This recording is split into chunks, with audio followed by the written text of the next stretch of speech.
this was lifestyle interventions, what was being mentioned in, that is nutrition and exercise, psychosocial health, substance use cessation, and environmental health.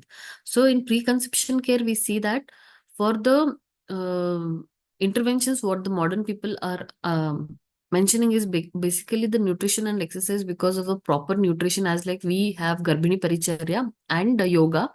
They also have a proper total number of or total calorie intake, and also the exercises which can be followed by the woman.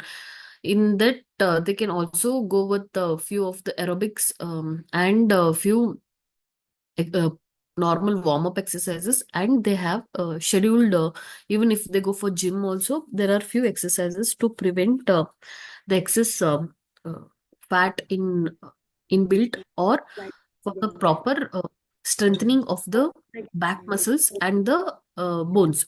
Then steps, psychosocial health is very important, because of the even in our science also we will be telling Saumanasya Garbhadharanam, and also because of the Aparna Sattva of the woman, the maintenance of the psychosocial health is very important, because how will be the mindset or the stress level in the woman will account a lot on the growth of the fetus. And they also encourage to go for pranayama breathing exercises, and terminologies are different, but it is basically the pranayama. Then substance use cessation, they have mentioned in regarding the alcohol or the smoking or some drugs which they'll be taking on regular basis, that has to be stopped. And environment health, with the in regard to how the chemicals are getting exposed. Few of the interventions which you couldn't complete were, if she's a over diabetic, then it is very important that she has to go to a gynecologist before planning for the conception, that is the preconception. And a endocrinologist has to plan her treatment protocol. That is where proper medication management is required to reduce the risk of the birth defects, as it will be threefold.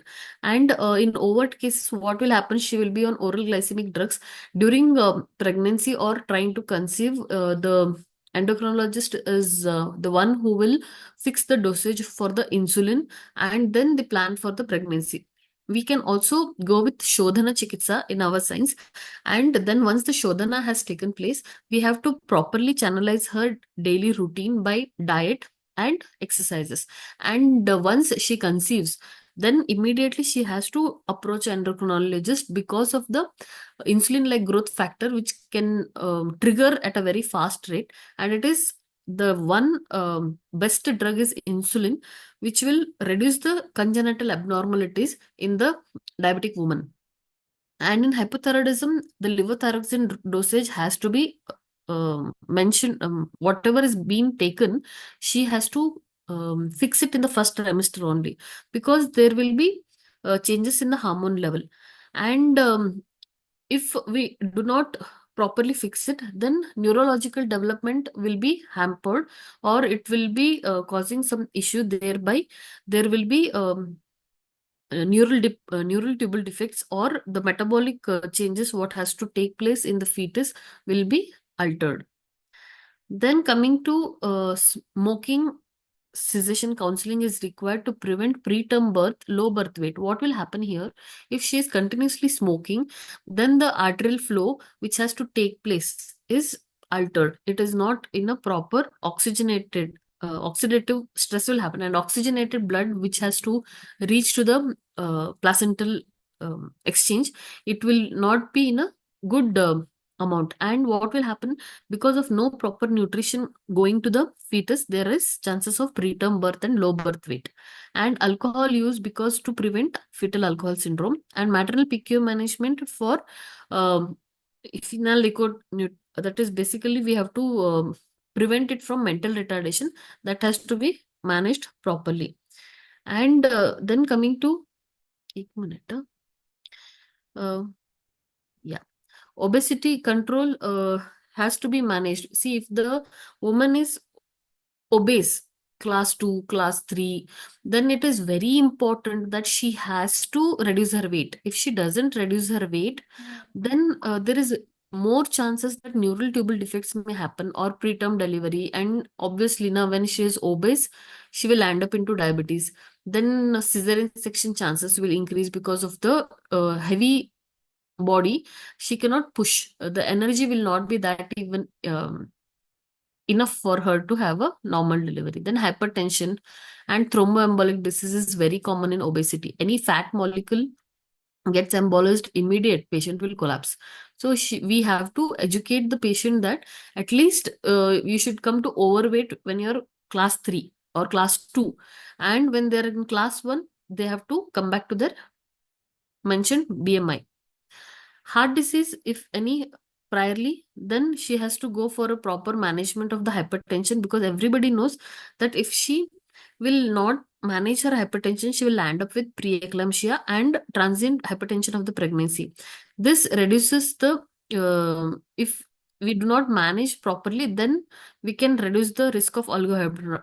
But whatever it may be, we have seen so many cases in our practice that a woman who is always diagnosed with hypertension or uterine artery resistance, there are most of the chances that the baby will be IUGR or there will be oligohydramnios because of no proper what do you say, the arterial flow. What has to happen, it is not in uniform flow and there will be a resistance.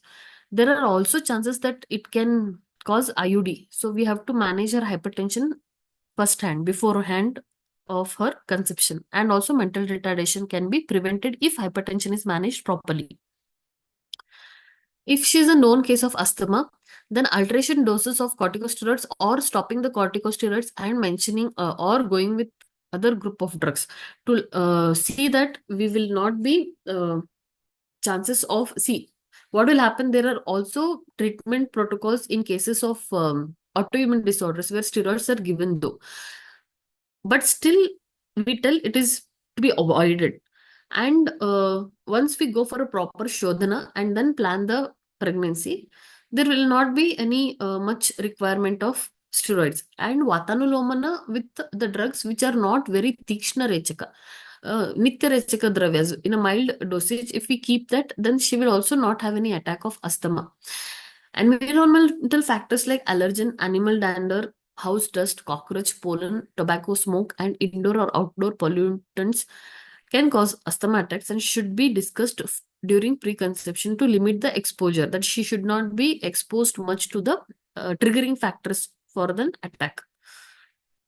Then folic acid supplementation is one of the regular thing what a preconceptional counseling doctor will suggest to.